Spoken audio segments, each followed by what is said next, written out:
ఈ మధ్య కాలంలోనే మనం విన్నాం, బెంగళూరులో ఒక సాఫ్ట్వేర్ ఇంజనీర్ యొక్క ఉద్యోగం పోగానే అతని యొక్క ఇంటిని 3 ఈఎంఐలు చెల్లించలేదని 60 రోజుల నోటీస్ పీరియడ్ ఇచ్చిన తర్వాత బ్యాంకు ఆక్షన్ వేసిన అంశం.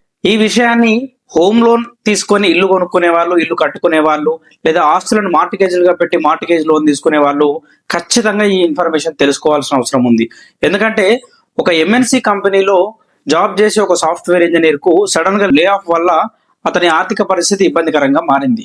3 ఈఎంఐలు చెల్లించలేకపోయిండు, అకౌంట్ ఎన్పిఐ అయింది. వెంటనే బ్యాంకు సర్ఫేస్ యాక్ట్ నోటీస్ అనేది ఇచ్చి అతని యొక్క ఆస్తిని బ్యాంకు వేలం వేయడానికి వేసేసి 8 సంవత్సరాలు రెగ్యులర్ గా లోన్ కట్టిన వ్యక్తికి కూడా బ్యాంకు తన ఇంటిని నిర్దాక్షిణ్యంగా ఆక్షన్ చేసేసి ఏదో 10-15 lakhs అమౌంట్ ని అతని చేతిలో పెట్టడం జరిగింది.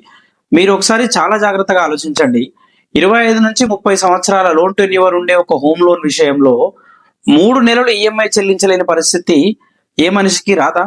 లోన్ తీసుకునే ప్రతి ఒక్క వ్యక్తికి, లోన్ తీసుకునే ప్రతి ఒక్క ఫ్యామిలీకి ఖచ్చితంగా అంత లాంగ్ రన్ పీరియడ్ లో వాళ్ళ లైఫ్ లో ఏదో ఒక డిజాస్టర్, ఏదో ఒక ప్రాబ్లం, ఏదో ఒక సిచ్యువేషన్ వస్తుంది.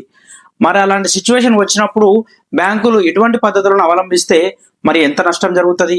ఇన్ కేస్ బ్యాంక్ అమ్మకపోయినా మీరే ఆ ఒత్తిడికి అమ్ముకున్నా కూడా తక్కువ రేట్కి అమ్ముకొని అందులోంచి రిలీఫ్ అయ్యే పరిస్థితి వస్తుంది కదా. సో ఈ విధంగా చూస్తే ముఖ్యమైన విషయాలు తెలుసుకోకుండా ఏదైతే బ్యాంకు మీ ఇంటిని వేలం వేయడానికి వాడే చట్టం సర్ఫేసీ యాక్ట్ అనేది ఉందో ఆ సర్ఫేసీ యాక్ట్ కి సంబంధించిన ప్రొవిజన్స్, దాంట్లో ఉన్న ముఖ్యమైన విషయాలను తెలుసుకోకుండా మీరు హోమ్ లోన్ లో ఇల్లును కనుక కొనుక్కున్నట్లయితే సరియైన సమయానికి ఒత్తిడిలో ఉన్నప్పుడు సరియైన ఇన్ఫర్మేషన్ లేక ఏం చేయాలో తోచక మీ ఆస్తిని పోగొట్టుకోవడానికి ఎక్కువ ఛాన్స్ ఉంది. ముఖ్యంగా నేను ఒక మాట చాలా కాన్ఫిడెంట్ గా పర్ఫెక్ట్ గా చెప్పగలుగుతాను.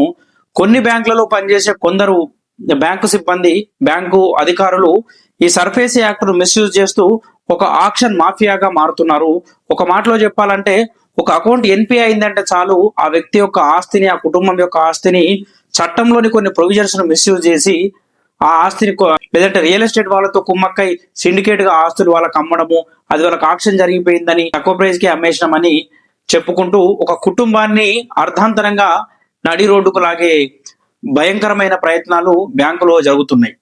ఓవరాల్ గా బ్యాంక్ అనే సంస్థకు మీ ఇంటిని అమ్మే ఉద్దేశం ఉండకపోవచ్చు, కానీ ఆ బ్యాంక్ లో పనిచేసే ఆథరైజ్డ్ ఆఫీసర్ గా ఉండే ఒక బ్యాంక్ మేనేజర్ కి రియల్ ఎస్టేట్ వాళ్ళ నుంచి లక్షల రూపాయల ఆఫర్ వచ్చినప్పుడు అతను మీ గురించి ఆలోచిస్తాడా, లేకపోతే అతనికి ఉన్న అవకాశాన్ని ఉపయోగించుకుంటాడా? ఖచ్చితంగా అతనికి ఉన్న అవకాశాన్ని ఉపయోగించుకుంటాడు. అతని యొక్క పవర్ ని, అతని యొక్క నోటీసెస్ ని ఉపయోగించుకొని మీ ఆస్తిని మీకు కాకుండా చేసి అతను లక్షల రూపాయలు సంపాదించుకునే అవకాశం ఈ సర్ఫేసీ యాక్ట్ లోని కొన్ని లొసుగుల ద్వారా బ్యాంకు అధికారులు అనుభవిస్తున్నారు. కానీ ఈ సర్ఫేసీ యాక్ట్ లో ఉన్న ముఖ్యమైన విషయాలను ప్రతి రుణగ్రహీత, ప్రతి ఒక్క పౌరుడు, హోమ్ లోన్ లో ఇల్లు కొనుక్కోవాలనుకునే ప్రతి ఒక్క వ్యక్తి ముందు ఖచ్చితంగా తెలుసుకోవాలి. ఖచ్చితంగా చెప్పలేము కదా, ఒక 25-30 years ఆఫ్ లోన్ టెన్యూర్ లో మీ లైఫ్ ఎప్పుడు కంఫర్టబుల్ గానే ఉంటది, మీ జాబ్ ఎప్పుడు అలాగే ఉంటది, మీ యొక్క శాలరీ సిస్టమ్ ఎప్పుడు అలాగే ఉంటది, అంతెందుకు గవర్నమెంట్సే ఎప్పుడు అలాగే ఉంటాయి అని మనం చెప్పలేము కదా.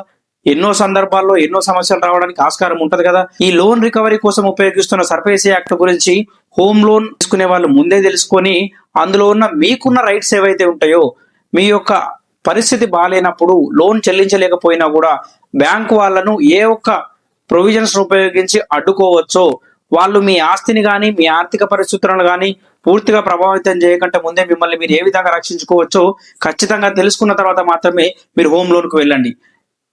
లేకపోతే మీకు తెలియని విషయాల వల్ల మీరు ఎంతో కష్టపడి కొనుక్కున్న ఆస్తులను మీరు ఇంకొకరి స్వార్థానికి కోల్పోవాల్సి వస్తుంది. ఇటువంటి ముఖ్యమైన విషయాల్ని కన్జ్యూమర్ కి తెలియజేసి వాళ్ళ ఆస్తులను సేఫ్ గా ఉంచాలనే ఒక ముఖ్య ఉద్దేశంతో మా వన్ విజన్ టీం ఈ యొక్క అవేర్నెస్ ప్రయత్నం చేస్తూ ఉన్నది.